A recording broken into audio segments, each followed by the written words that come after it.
Nair, the Midnight Rider. Welcome to your deep dive. Today, we're doing something a little different. Different good, I hope. Oh, definitely different good. We're not tackling breaking news or a scientific study this time. Okay, keeping me in suspense. What's on the docket? We're diving into dot fiction. Fiction. Now this I wasn't expecting. I know, right? You guys requested that we take a look at this excerpt.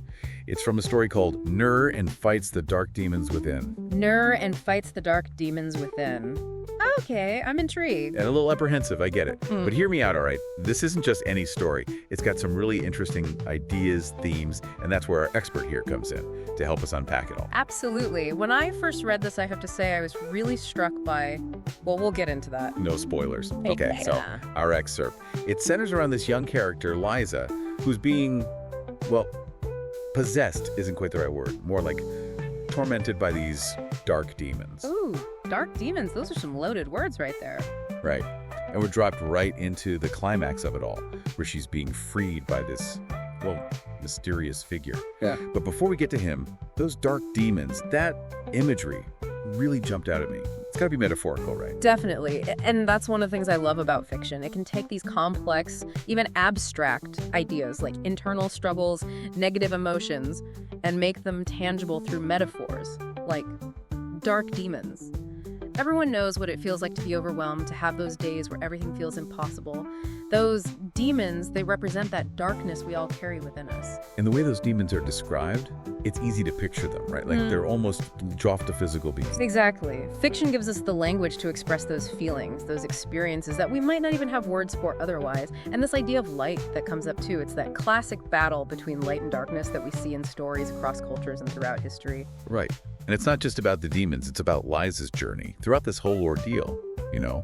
Even in this short excerpt, you see her resilience. She's been through the ringer with these demons, but she's come out on the other side. She's standing strong. Yes. And that's what makes it so relatable. It's not that we want to go through tough times, but it's about acknowledging that challenges are a part of life. What matters is how we face them, how we grow from them.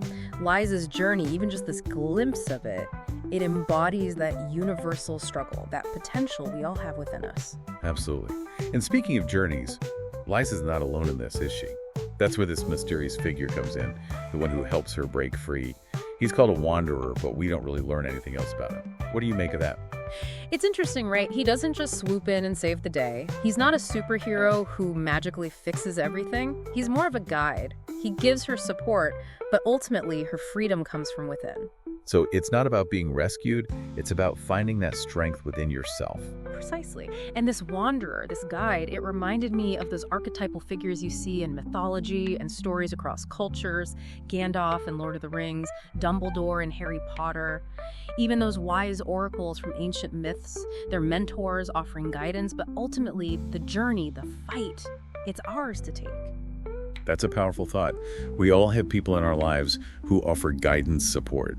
But at the end of the day, facing our own dark demons, that's our own battle to fight. And speaking of battles, I love how the excerpt ends with Liza staring up at the stars. There's a sense of hope, but it's not tied up neatly with a bow, is it?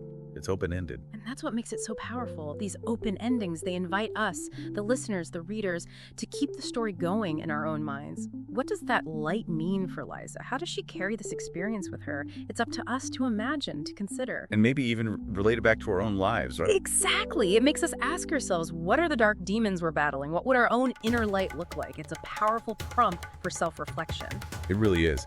You know, for just a short excerpt, this piece really packed a punch. There's so much to unpack here. It really makes you think, right? And that's what good storytelling does. It stays with you. Absolutely. Yeah. So, to our listeners, what are your dark demons? And what does your own inner light look like? Maybe, just maybe, this little excerpt can be the spark that ignites your own journey of self-discovery. Thanks for taking the deep dive with us.